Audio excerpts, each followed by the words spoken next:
Hi guys, welcome back to the channel. Today we're going to be working on the twin engine Corsa. If the video's already come out, which I presume it will have done, you'll see that we went on the dyno for mapping on the front engine after doing the clutch fault, and went through the boost levels, got to reasonably high power, mid 550s I think we were at. We were going to do the final increase in boost to get to where we wanted to be, around the 600 mark. Did a pull, sheared what we think is fourth gear off in the gearbox. Quite rare on the F28 6-speed gearbox because they had a very strong gearbox, but it's my first one. I have plenty around me in stock because I knew this was eventually going to happen. So today we're going to pull the box out, hopefully pull the back off and see what damage we've done. Now people are going to say to me, why are you doing your gearbox on the floor when you've got a ramp? Now the reason for this is, I work in this workshop, I can do 24 hours a day.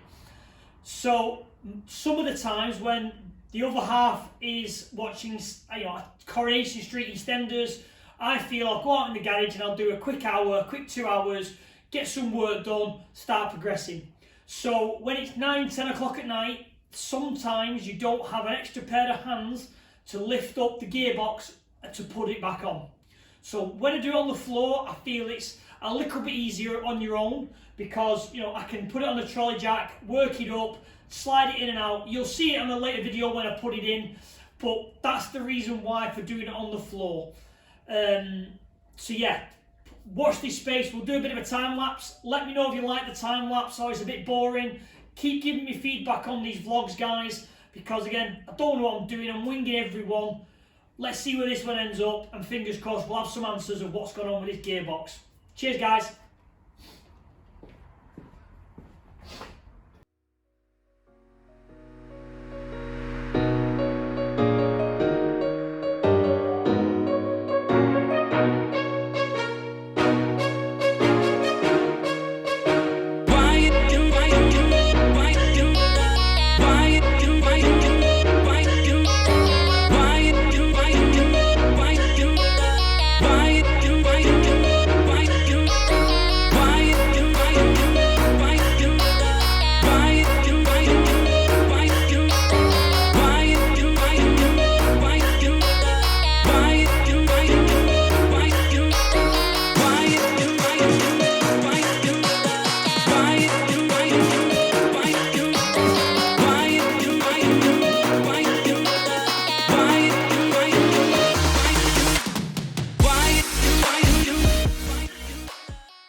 So we're about an hour and a half in. The F28 6-speed gearbox is out. Obviously car stripped. Took a little bit more off than what I thought I had to. Took a bit longer than I thought, but it's out. Obviously if you watch the time lapse you can see it's not too difficult to get it out on the floor with axle stands. It's a bit more controlled. You can do it on your own, and yeah, let's have a bit of a tidy up. Let's get this box on the bench and let's open it up and see what damage we've done. So right guys, I've literally got the gearbox on the table now. I've just split the top off it, and as you can see, lots of bits of metal has fallen out. Visually from here I can't see much gone wrong. So I'm going to pull the gear sets out of here, get rid of the casings, and let's have a look at the damage. Alright guys, gearbox is all stripped now. Obviously all the gear clusters are out the casing.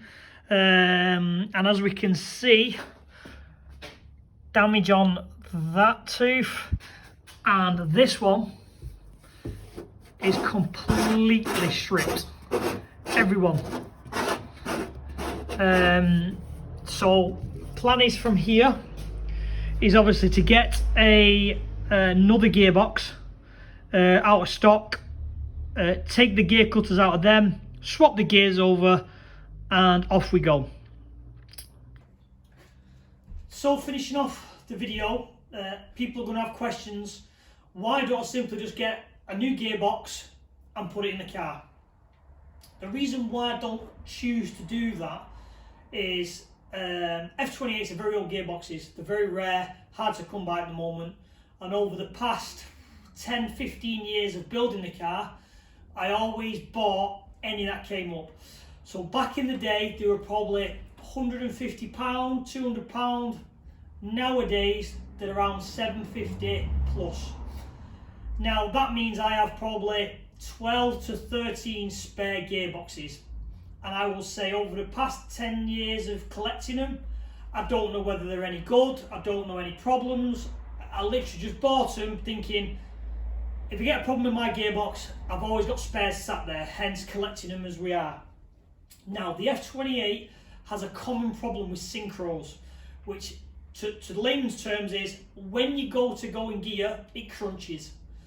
Now, on that gearbox that I've just taken out, all the synchros were good. So the last thing I want to do is put another gearbox in, unknown history, and it start crunching going into gear. It'll still go into gear and it'll still work, but you still have that initial crunch. So for me, knowing the synchros are good, I have spare gears in other boxes. I know if I change the gears on them clusters for new ones, I can put it back into the car and I know every gear will go in nicely and everything will be good. That's the reason why I choose to strip the box and not just put another box in it. So that's the end of play today, guys. I'm going to go and get another box. You'll see in the next video I'll be stripping the other box, stripping the gears, and fingers crossed putting the gearbox back in. So thanks for watching, like and subscribe. Thank you very much, guys. Take care.